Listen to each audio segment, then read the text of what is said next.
E a gente está de volta. Falamos que traríamos mais questões do Enem para fechar com chave de ouro o nosso terceirão. E aqui promessa é dívida. A gente mata, como é que é? Mata a dúvida e mostra o cálculo. Todos os cálculos.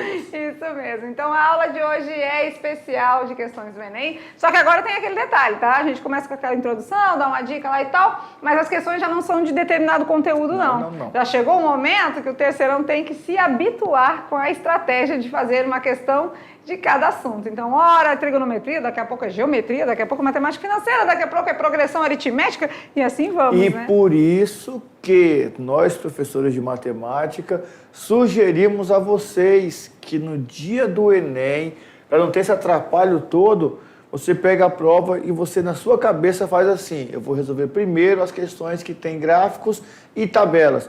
Pegou lá 136, não tem gráfico, 137 tem um gráfico, olha, sabe fazer, faz, não sabe, vai para 138, vai fazendo. Isso é uma dica, é uma, né? não é regra. Não é uma regra, você vai se adequar e se adaptar à sua maneira, então... Eu prefiro fazer na sequência, fazendo todas, beleza. Porque eu não tenho medo de deixar alguma para trás nessa história toda. Não, mas você vai e volta, tem que ir e voltar. E isso tudo é treinado, vocês estão treinando, certo? Certo? Então não respondam. Eita, estão gritando. Vamos lá. Vamos em frente então, aula de número 68.1. Olha lá, então quando a gente fala de se liga no Enem, os conteúdos cobrados no Exame Nacional do Ensino Médio, né? E aí a gente começa assim, dando sempre aquela conversadinha com eles, né? A gente vai falar algumas ideias aqui de como agora você se preparar, não para os estudos, mas se preparar para o dia da prova. Então, porque assim, nós já passamos, várias fases. Muitas etapas aqui, nós falamos para vocês de cronograma de estudos, nós falamos para vocês de organização, de estudar, de preparar material, de fazer resumo, mapa mental. Então, quem foi seguindo as dicas e quem foi acompanhando direitinho, montando o cronograma direitinho, tá tranquilo. Só que muitas das vezes esse fator prova não é só afetado pelo conteúdo. E vocês sabem disso. Quantas vezes eu estudo bastante e tal, estou preparado, chegou no dia da prova, fiquei nervoso, fiquei ansioso e isso fez com que eu perdesse algumas lembranças. Porque esses fatores nervosismo atrapalham muito.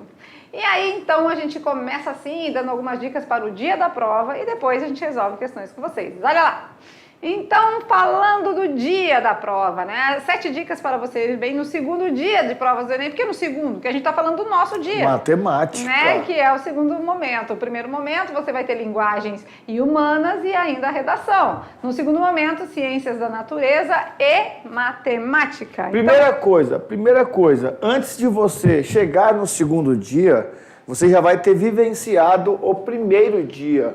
Uma sugestão: terminou a prova do primeiro dia, ciências humanas, linguagem, redação, dobra o caderno de prova e guarda. Procura não corrigir, verificar gabarito. Por quê? Porque isso pode afetar a sua estima. Deixar ansioso. Porque eu fui mal, porque eu fui muito bem. Então, guarda e foca no segundo dia. Vai revisar, fazer mapa mental. Esse intervalo de 7 dias entre a primeira prova e a segunda era você fazer as observações do que precisa ser notado. Beleza. Nesse período, você tem que procurar dormir o suficiente para conseguir descansar o corpo e principalmente a sua mente. Número 2, capriche na alimentação e na hidratação antes da prova. Mas nada de comer coisas que você não tem tanto costume assim ou que não te fazem bem. Gente, não come nada pesado, come coisas leves, mas se alimente. Não vá para a prova de estômago vazio e se hidrate, beba água. Vamos de número 3. Comece respondendo as questões fáceis primeiro e que você tenha mais afinidade. Como assim? Nós temos duas provas. Falamos, né, com ele. Nós temos duas provas, ciências da natureza e matemática. Eu gosto mais de matemática. Eu tenho mais facilidade com matemática.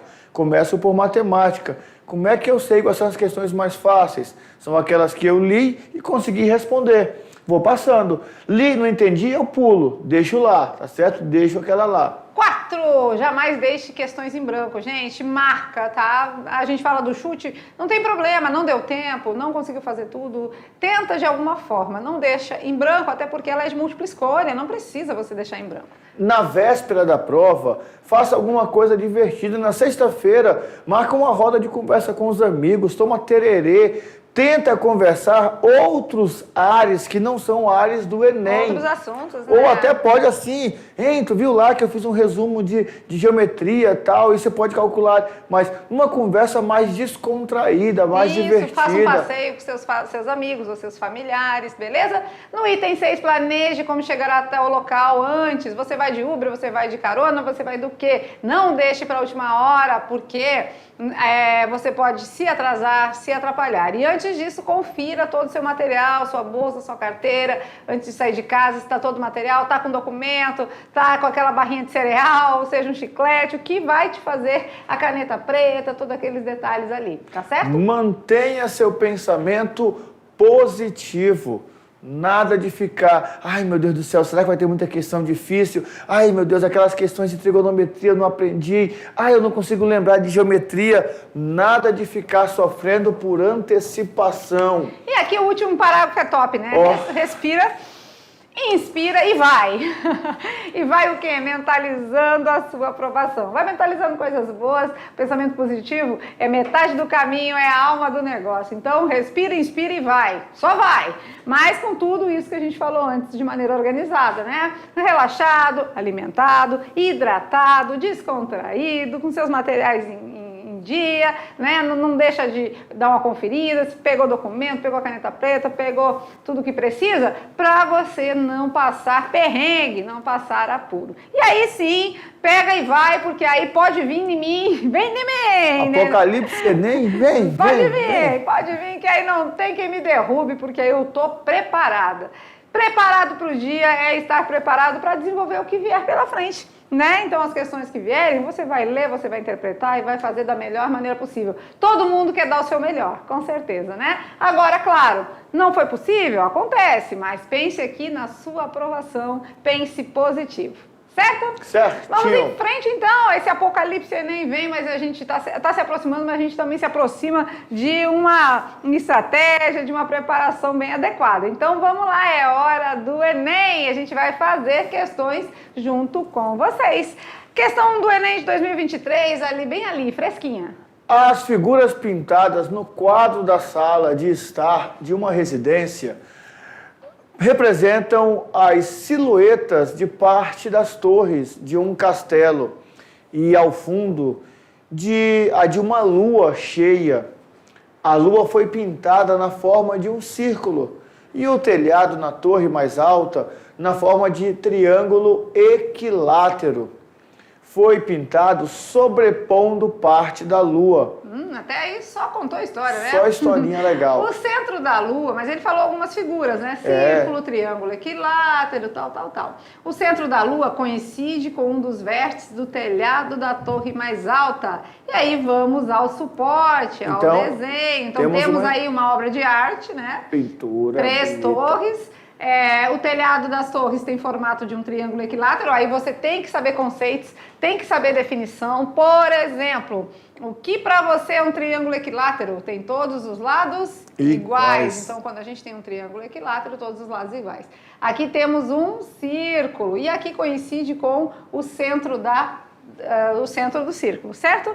A pergunta é muito fácil, muito prática, só de análise da figura. A pergunta é: nesse quadro, a parte da lua escondida da torre mais alta do castelo pode ser representado por Vamos lá, então, olhando a figura, nós temos algumas informações importantes, não é?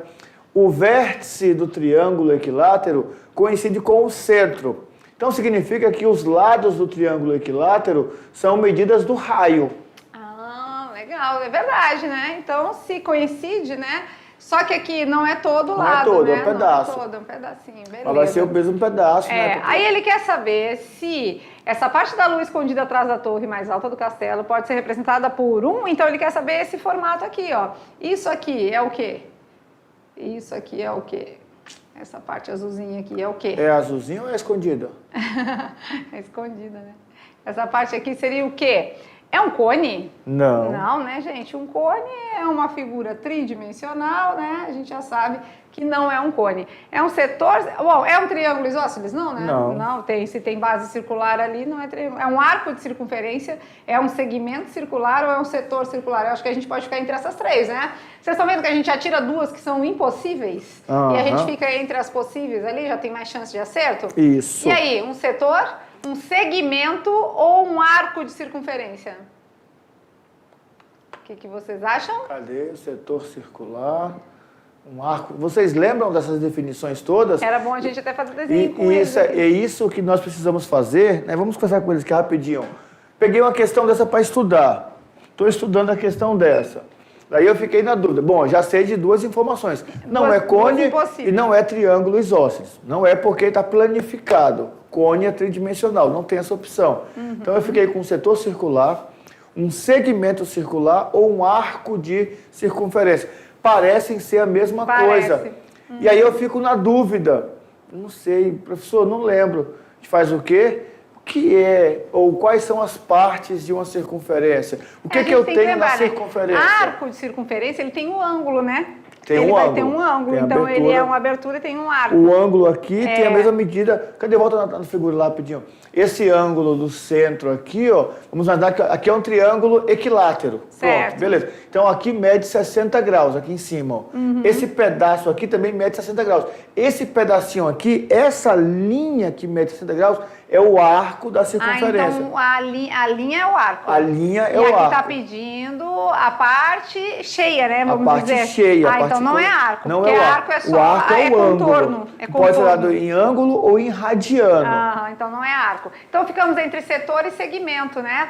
O setor tem ângulo. Tem ângulo e tem toda a região, todo pedaço. Isso, porque o segmento é um pedaço. Vamos lá na lousa para a gente mostrar para vocês. O segmento é como se fosse aquela linha, sem contar o ângulo, só a linha. O segmento que vai do ponto A ao ponto B. Então parecem ser as mesmas coisas. E eu estou estudando. Então eu preciso, no meu estudo, diferenciá-los, porque muitas das vezes a gente acha a resposta certa, isso até às vezes também é uma falha nossa, que a gente acha a resposta certa, mas não fala por que as outras estão erradas. Impossível, duas. Não, mas nós aqui sempre fazemos análise de todas as alternativas, né? Mas é um às vezes erro a do gente ser humano, passa algumas questões, passa algumas e esquece. Então vamos lá, já sabemos que a resposta certa é B, né? É um setor circular. Isso vai depender do que? É muito simples, não precisava calcular nada, mas precisa das definições e dos conceitos. Então vamos lembrar aqui com vocês. Olha lá, circunferência é o contorno, tá? É o perímetro. Que é 2πr. 2πr. Aí, círculo já é área, a gente acha toda a área, que é o πr ao quadrado. Perfeito. Tá? E aí aqui a gente tem o comprimento do arco. O arco é só isso aqui, ó. O segmento, né?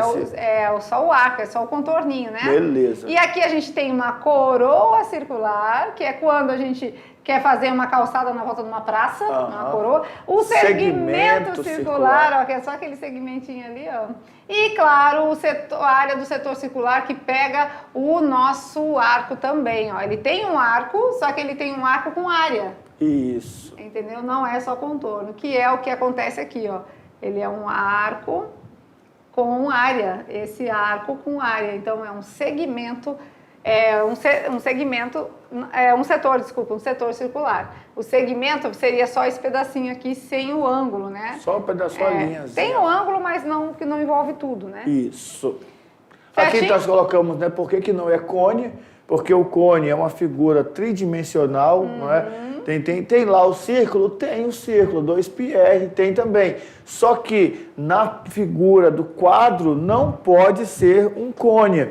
E aí, professor, então vai ser um triângulo isósceles porque ficou os pedaços iguais lá. Não, porque ele fala toda a região coberta pela torre. Então, parece uma questão muito simples, só de análise da figura, mas precisava saber o que cada elemento ali das alternativas representa dentro da geometria. seria, né? Então, 2 são impossíveis, beleza. Mas as outras 3, elas se parecem demais. muito. Tanto é que aqui, né, a gente mostra para vocês Bem a parecido. diferença. E aí vocês conseguem distinguir aí, certo? Certinho. Mais uma então, vamos lá, hora do Enem. Mais uma questão para desenvolver com vocês, também do Enem de 2023. Uma empresa de segurança domiciliar oferece o serviço de patrulha noturna, no qual vigilantes em motocicletas fazem o monitoramento periódico de residências. Não sei se na região de vocês tem, mas aqui em Porto Velho a gente tem bastante. Fica de motinha, a noite todinha, né, com a sirenezinha na rua, apitando. A empresa conta com uma base de onde acompanha o trajeto realizado pelos vigilantes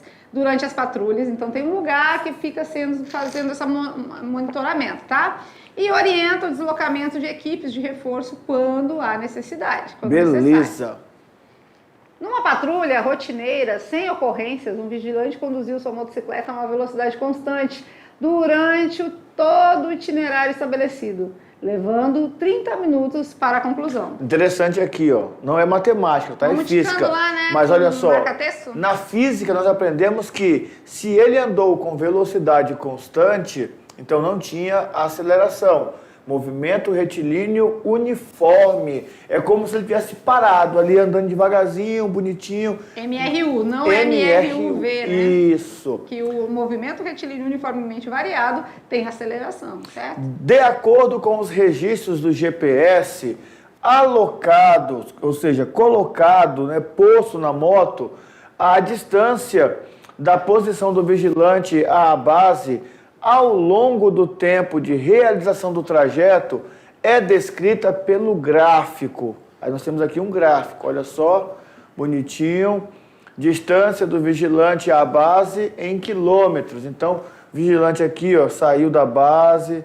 Nos primeiros 10 minutos. Nós não sabemos onde é a base, se manteve aqui, ó, né, uma linha.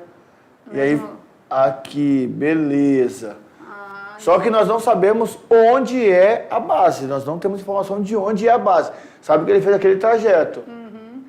Então, essa é a distância do vigilante em relação à base em função do tempo, né? Então, a gente tem distância e tempo, né? Beleza. Então, na verdade, a gente tem aqui velocidade, né? Velocidade Isso. é distância sobre tempo. Em quilômetros por minutos. Beleza. Né? E aí a pergunta é, a vista superior, olhando de cima, vamos dizer que tem um drone lá, um helicóptero, sei lá, seja o que for, né? Olhando de cima, a vista superior da trajetória realizada pelo vigilante durante a patrulha registrada no gráfico é descrita pela seguinte representação. Olha só, mais uma questão de 2023 de visualização. Né? E aí tem uma informação que é a informação principal para nós resolvermos essa questão. Eu acho que é assim, ó, ele vai voltar para o mesmo lugar. Ele sai e volta para o mesmo lugar. Porque olha ali, a distância... Aqui é o tempo, né? Vamos limpar aqui rapidinho, volta lá rapidinho. Vamos limpar aqui. Ele sai, aqui é tempo, olha só, esse pedaço aqui está dizendo o tempo de patrulha. Sim, beleza. E o outro a distância do vigilante até a base. Ele começou zerado, então ele estava na base. Estava na base. E depois de 30 minutos ele volta para a base. Voltou para a base. Olha então, lá, então saiu da base, andou tudo e voltou para a base. Então se sai de um lugar e volta para o mesmo, não é a letra C. Não é a letra C. E nem a letra D. E nem a letra D, porque ele está saindo de um lugar e chegando em outro. E eu acho que a letra E também não, porque na letra E, ó, ele não centralizou. Porque para ele sair e voltar para o mesmo lugar, tem que fazer isso aí, ó. Saiu, andou tudo e voltou para o mesmo lugar. Então tem que ter isso aí. Ou é a A, ou é a B. Porque ele forma de certa... Ele vai fazer a saída, vai percorrer alguma coisa e vai voltar, ele tem que voltar para o mesmo lugar. Isso. Né? Então aqui, ó, aqui ficou vazio, ele não consegue chegar aqui no mesmo lugar, nem aqui. Saída de um lugar, colocado em outro, né? Então não é C, não é D e não é E também, porque a E tá muito fora, né? Beleza. E aí, A ou B? A ou B. Aí vamos voltar um pouquinho no texto lá. Volta um pouquinho no texto, olha só. De acordo com os registros, uma motocicleta manteve velocidade constante durante todo o seu itinerário. Se a velocidade é constante, quer dizer que não muda a velocidade. Se não muda a velocidade, a gente tem linha reta, né? Está em linha reta. Então não tem parábola. Não. tem nada circular, né? Tem, porque ele se mantém a uma mesma distância da base. Ele fala lá, volta lá rapidinho, volta no texto. De acordo com os registros, a distância da posição do vigilante à base ao longo do tempo, da trajetória, é descrita pelo gráfico. O vigilante conduziu a motocicleta a velocidade durante todo o seu itinerário, levando 30 minutos. Levando 30 minutos, beleza. Para a conclusão. Então é linha reta ou pode ter aquela parábola lá? É porque ele mantém a mesma distância, ele não se afasta da base, ele mantém a mesma distância da base. E aqui, se nós olharmos aqui, ó, tem pedaços diferentes de tamanhos para a base. A única coisa que me mostra que ele mantém a mesma distância da base é considerando que isso aqui é o raio de uma circunferência. Olha é um setor circular. Né? Então, olha aqui, já chegamos à conclusão que não é C, não é D e não é E. Porque ele não volta para a base, né? A base é como se tivesse aqui esse pontinho Isso, isso é a base. E se a gente for analisar aqui, ó, são distâncias diferentes mesmo, né? E diz que ele mantém uma trajetória... Né, um setor circular, esse aqui é um setor circular, que é o que a gente viu naquela questão anterior também. A distância até a base vai se mantendo a mesma. Porque é um raio. Então, com isso, a alternativa correta é a letra A. Então é uma questão de análise gráfica, desde a parte do gráfico que foi demonstrado do que estava acontecendo, até as alternativas e aqui, ó, eram gráficas também. Volta aqui no gráfico rapidinho. Ó, pelo gráfico, ele mantém aqui uma trajetória retilínea, movimento retilíneo uniforme, beleza. E como nós estipulamos que existe uma base, ele sai da base e volta para a base, aqui ó, ele mantém a mesma distância da base. Olha só aqui, ó. Ele não se afastou da base, ele veio em linha, se afastou aqui num triângulo isósceles, lados iguais. Quando chegou aqui, ele ficou na mesma distância da base, ó. E se eu fechar o triângulo, igual está na letra B, eu tenho pedaços diferentes aqui, ó, que não são raios. Né? Legal, né? Então é uma análise gráfica sem precisar calcular nada de novo, mas que a gente tem que fazer todo um desfecho de uma trajetória que foi descrita aqui pelo vigilante. Então, assim, é aquele papum, né, gente? São questões simples, fáceis, que não precisa de cálculo, mas que precisa de muita leitura e observação. Beleza. Certo? Então, acho que é hora de mais uma, hora do Enem. Vamos para a próxima questão. Olha lá. E agora também no Enem de 2023. Os números figurados pentagonais provavelmente foram introduzidos pelos pitagóricos, Pitágoras, lembra de Pitágoras? Por volta do século V a.C. As figuras ilustram como obter os 6 primeiros deles o quê? Das figuras pentagonais. Sendo os demais obtidos seguindo o mesmo padrão geométrico. Então, vamos ver como que vai lá. Ó. Um é um pontinho.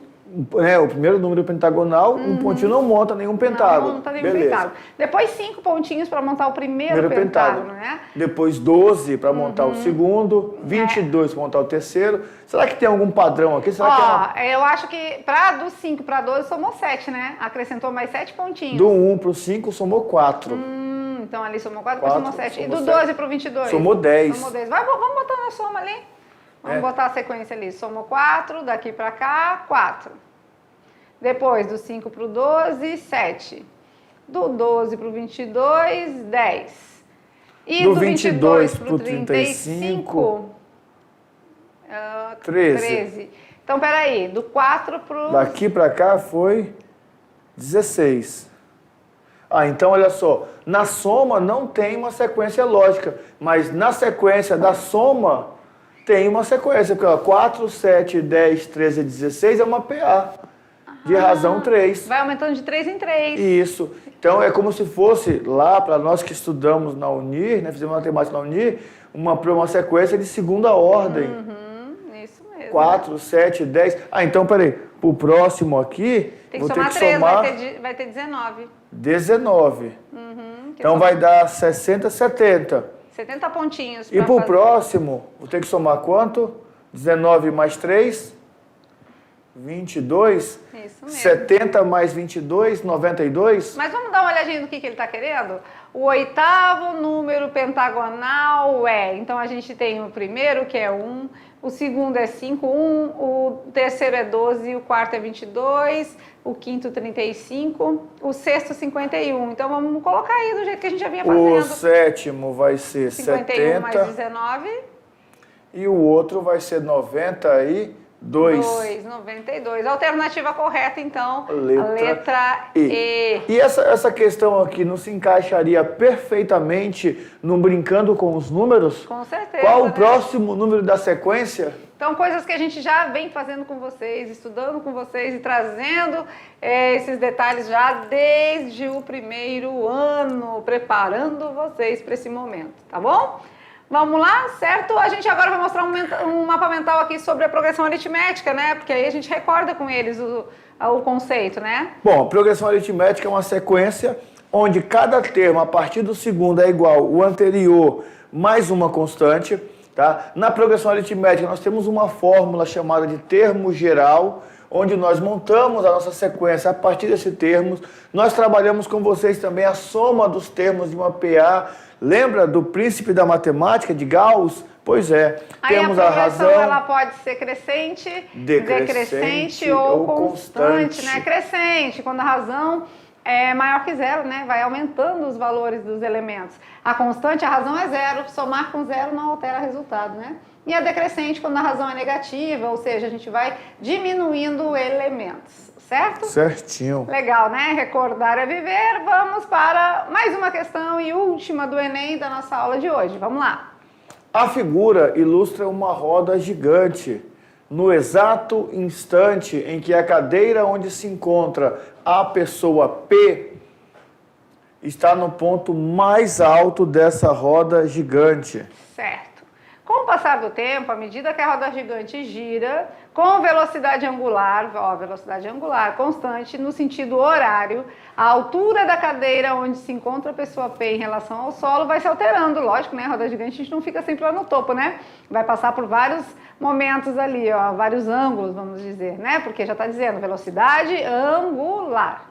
O gráfico que melhor representa a variação dessa altura em função do tempo, contado a partir do instante em que a cadeira da pessoa P se encontra na posição mais alta da roda gigante. Então vamos começar por lá, tá? Aqui é o começo de tudo. A setinha já mostra para onde está indo, né? E a gente sabe que dali para frente essa posição vai alterando. Só que ele quer o gráfico que representa a variação dessa altura em função do tempo que a pessoa está na roda gigante. Vamos ver? E aqui, ó, não precisa nem bater cabeça, porque a letra B, de jeito nenhum. A letra C, muito menos. Nem pensar. A letra E, meu Deus, a roda gigante vai fazer uma montanha-russa? Não dá. Ou é a A, ou é a D. A D também está muito fora da realidade. Porque quer dizer que a roda gigante ela vem, aí faz um giro ao contrário e depois volta de novo. Como é que é isso? Não, também não. Ó, senhores, essa daqui, só de você ter estudado um pouquinho do seno e cosseno, você já sabe qual que é o formato do gráfico. Verdade, né? Então, olha lá, já partindo do princípio, onde ele salienta esse detalhe aqui, ó, velocidade angular, né? Então, quando fala velocidade angular, aqui, velocidade angular, tá falando de ângulo, né? Se fala de ângulo dentro de uma circunferência, lembra? Tá falando da nossa trigonometria na circunferência. Trigonometria na circunferência é função seno ou função cosseno, né? E a função seno ou função cosseno são do formato senoide e cossenoide, né? Então, nada a ver com linha reta. Então, não é isso, né? Essa aqui muito menos, que essa aqui tá parecendo uma onda do mar, né? Não é? E essa outra aí que vai assim, depois sobe e volta, né? Imagina, né? Então, de toda forma, a resposta correta é a letra A.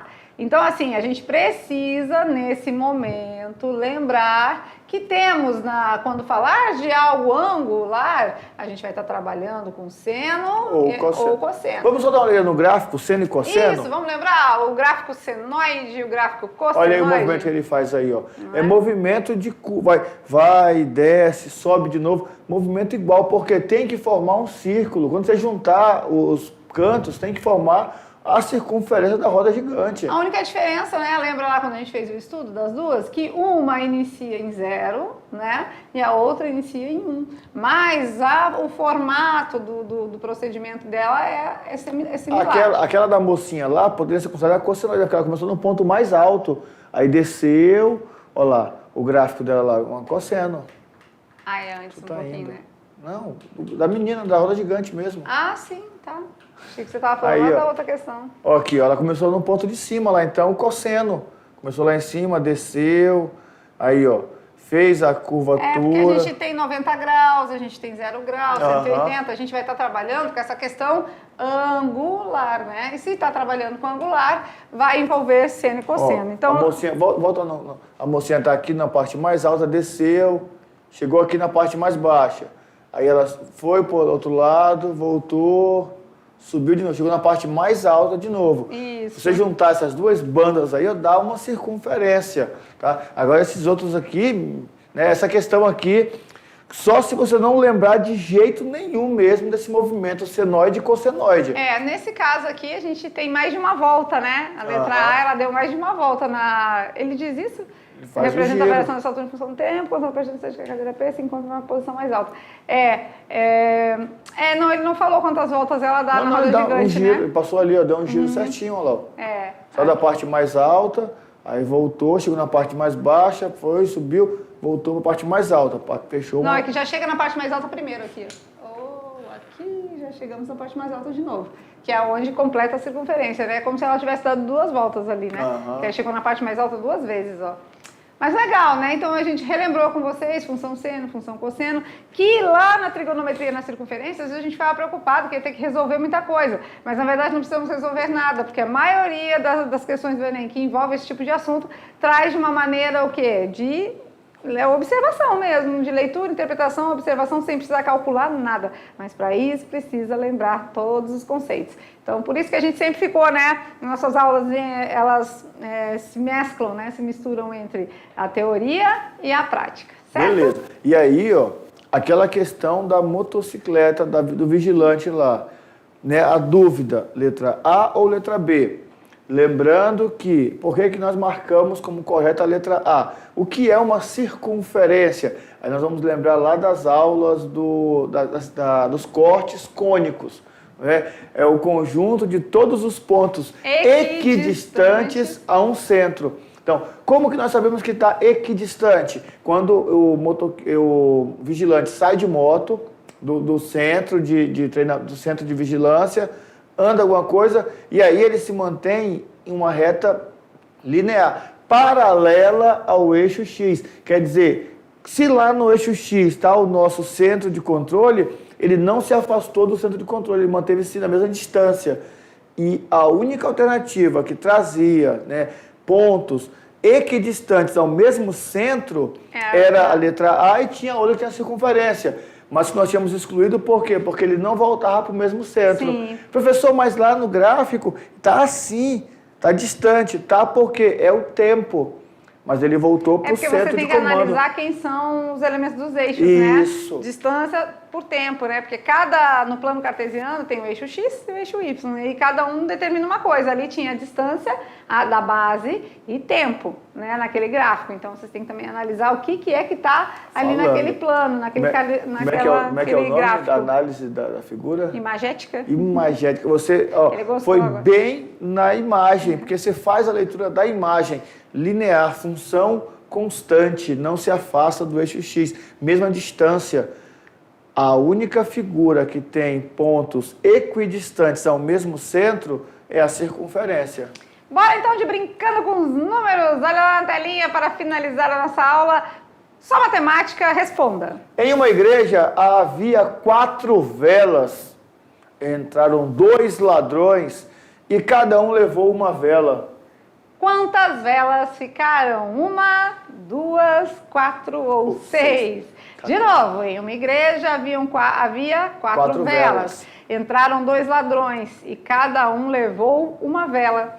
Quantas velas ficaram? Só matemática. E a gente sempre fala, não é para estar pesquisando, tá? É para tentar fazer mesmo. Porque aí, Pensar se e pesquisar responder. as respostas, a gente já deu até o site. Se pesquisar a resposta, aí não tem graça, né? É com vocês. Pensa e responde junto com as atividades de sala, que são mais questões do Enem. Mas agora a gente finaliza por aqui nossa aula de número 68.1. Mas é claro que já já a gente está de volta.